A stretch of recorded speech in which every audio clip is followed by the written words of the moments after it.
Assalamualaikum warahmatullahi wabarakatuh. Apa kabar semuanya malam hari ini? Kembali kita masuk perkuliahan pertemuan ke-6 kalau saya tidak salah malam hari ini. Mudah-mudahan kita semuanya masih dalam kondisi sehat walafiat. Dan kami ingatkan supaya kita selalu menjaga protokol Covid yang sudah ditentukan. Kemudian sebelum kita masuk ke perkuliahan, saya mengingatkan kepada seluruh mahasiswa bahwasanya beberapa minggu yang lalu, kalau saya tidak salah 2 minggu atau 3 minggu sebelumnya, perkuliahan keempat, pertemuan keempat, saya memberikan tugas berkenaan dengan predictive maintenance. Tugasnya berupa membuat tulisan karya ilmiah yang dibuatkan PowerPoint serta ada video dalam proses melakukan predictive maintenance. Tetapi sampai hari ini dari sistem perkuliahan Sikuli, saya baru melihat satu orang yang mengumpulkan tugasnya ya. Maka saya minta kepada seluruh mahasiswa yang lain agar segera mengumpulkan tugas-tugasnya ya. Dan sampai nanti di akhir perkuliahan Anda mendapatkan penilaian yang mengecewakan ya. Walaupun tugasnya terlambat, insya Allah masih saya terima dan insya Allah akan ada penilaian yang akan saya berikan. Silakan untuk dikerjakan.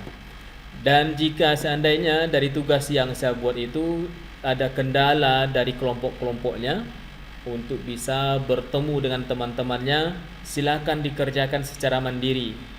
Salah satu mahasiswa yang sudah mengerjakan secara mandiri itu sudah mengumpulkan tugasnya. Dan kalau ada kendala silakan dikerjakan secara mandiri dan bisa berkoordinasi dengan saya langsung. Baik, pertemuan kita malam hari ini kita lanjutkan materi kita tentang RCM. Malam hari ini kita akan membahas berkenaan dengan standar-standar RCM ya. Tetapi dalam pertemuan malam hari ini kita akan membahas fungsi dan standar kinerja. Dalam pertemuan berikutnya ada beberapa materi yang akan kita bahas, yaitu kegagalan fungsi, penyebab kegagalan, efek dari kegagalan, konsekuensi kegagalan, dan pemilihan jenis pemeliharaan. Ini materi-materi yang akan kita bahas pada pertemuan-pertemuan berikutnya. Tetapi malam hari ini kita fokus yang pertama dulu, berkenaan dengan fungsi dan standar kinerja.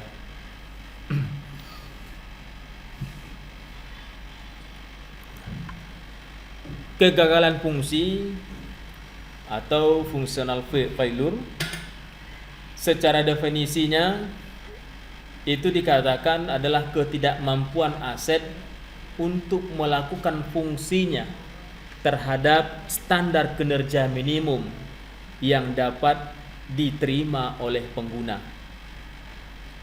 Ini kalau kita definisikan fungsi dari kegagalan. Kemudian dari kegagalan fungsi ini, kalau kita lebih cermati apa yang disebut dengan kegagalan fungsi, itu bisa yang pertama, kegagalan fungsi itu berupa ketidakmampuan sebuah aset untuk melaksanakan fungsinya. Dalam kategori yang pertama ini dikatakan ketidakmampuan melaksanakan fungsinya. Ini bisa jadi aset ini sudah tidak bisa dioperasikan sama sekali. Kemudian yang kedua, kegagalan fungsi ini juga bisa diartikan adalah ketidakmampuan atau aset yang digunakan itu tidak mampu memenuhi standar kinerjanya. Dalam kondisi ini, kondisi mesin mungkin dia masih beroperasi, tetapi standar yang diharapkan oleh user itu sudah tidak mampu lagi dipenuhi oleh sebuah aset. Ini dua kriteria yang mesti kita pahami ya, antara tidak mampu melaksanakan fungsinya, kemudian tidak mampu memenuhi standar kinerjanya. Ini perlu dipahami. Nah, kemudian menjadi pertanyaan bagi kita, Ya. Mengapa sangat penting mendefinisikan suatu aset?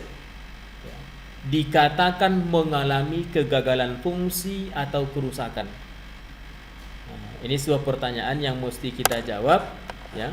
Kenapa sangat penting bagi kita mendefinisikan, ya, untuk menyatakan bahwasanya alat ini atau aset ini mengalami kegagalan fungsi atau kerusakan.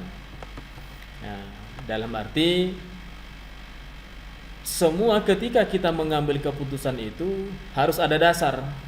Bukan hanya tiba-tiba kita mengatakan gagal, tapi apa yang mendasari kita mengatakan gagal.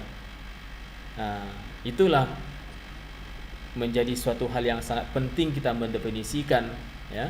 Suatu aset itu dikatakan mengalami kegagalan. Jangan kita ngomong gagal tapi tidak bisa diterima oleh konsumen. Tentu ini menimbulkan image yang tidak baik nanti terhadap standar kinerja kita.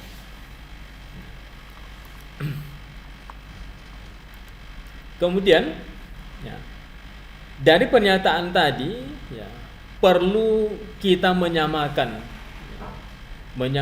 persepsi mengenai kegagalan suatu aset, sehingga dapat dilakukan tindakan pemeliharaan yang tepat pada waktu yang tepat. Ya. Nah, untuk menyamakan persepsi ini, sebuah contoh mungkin kalau kita ilustrasikan,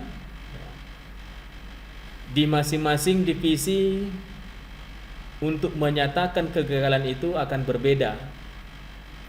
Misalkan divisi maintenance, apa yang dikatakan gagal akan berbeda nanti di divisi produksi misalnya. Apa pula yang dikatakan kegagalan?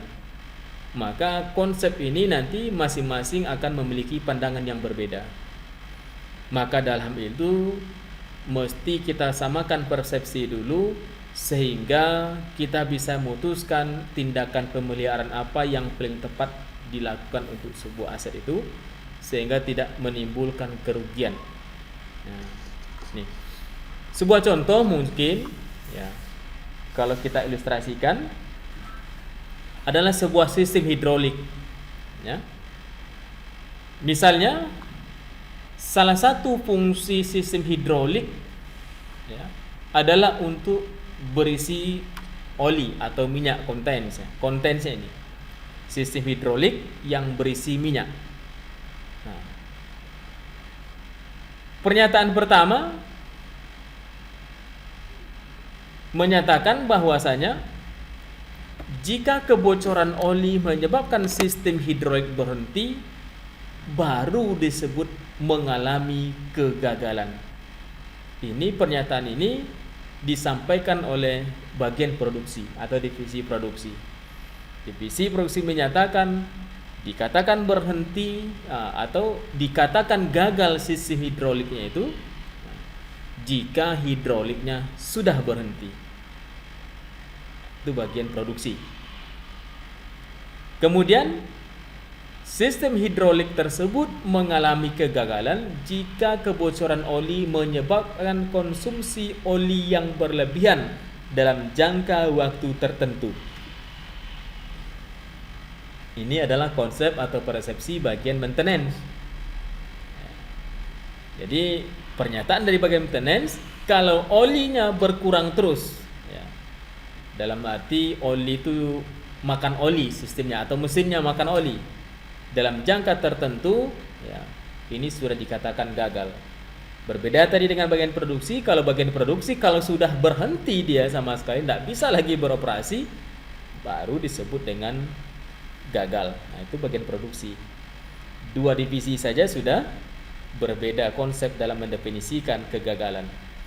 Nah, yang ketiga, disebut mengalami kegagalan jika oli yang bocor menggenangi lantai dan dapat menimbulkan kecelakaan orang.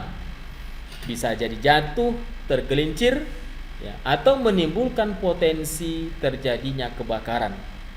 Ini pernyataan dari safety officer.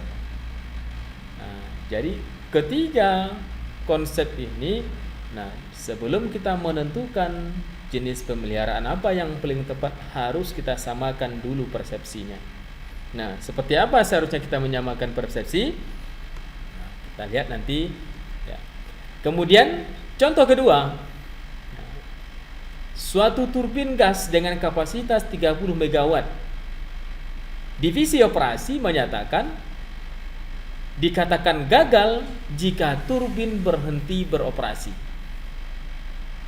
Bagian niaga menyatakan dikatakan gagal jika daya maksimal yang dihasilkan turbin kecil dari 30 MW. Bagian lingkungan dan keselamatan menyatakan dikatakan gagal jika tingkat kebisingan turbin lebih besar dari 150 desibel pada jarak 50 meter. Nah, bagian engineering mengatakan dikatakan gagal jika turbin mengalami vibrasi lebih besar dari level maksimum yang diizinkan. Nah, ini juga berbeda konsep, berbeda cara pandang dalam mendefinisikan kegagalan. Maka dari dua contoh ini mesti kita samakan persepsinya sehingga menghasilkan sebuah keputusan pemeliharaan yang tepat terhadap sebuah aset. Nah, kita lihat dengan menyamakan definisi kegagalan satu aset, maka kita akan menentukan jenis tindakan pemeliharaan yang tepat, kemudian hemat energi dan hemat waktu dalam proses pelaksanaan pemeliharaannya. Nah, jadi kalau kita ambil sebuah kesimpulan, definisi dari kegagalan itu atau kerusakan itu harus ditentukan bersama-sama oleh seluruh pihak yang terkait. Tidak bisa satu bagian divisi tertentu menyatakan aset ini gagal, ya, sehingga tidak komprehensif dalam menganalisis kegagalan itu. Ya, nah jadi harus ditentukan bersama-sama dengan semua unsur atau pihak yang terkait, bagian operasi, bagian pemeliharaan, engineer, lingkungan dan keselamatan, manajemen dan lain sebagainya. Jadi seluruh pihak yang terkait yang berhubungan dengan masalah aset ini itu mesti melakukan kajian secara bersama untuk menentukan jenis pemeliharaan apa yang paling tepat terhadap sebuah aset. Nah, sampai di situ penjelasan materi kita pada malam hari ini, ya. Kemudian akan kita lanjutkan untuk materi worksheet RCM. Lebih jelasnya akan saya sampaikan melalui video yang berikutnya. Terima kasih, ya.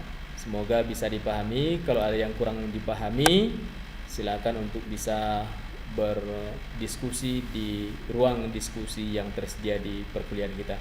Assalamualaikum warahmatullahi wabarakatuh.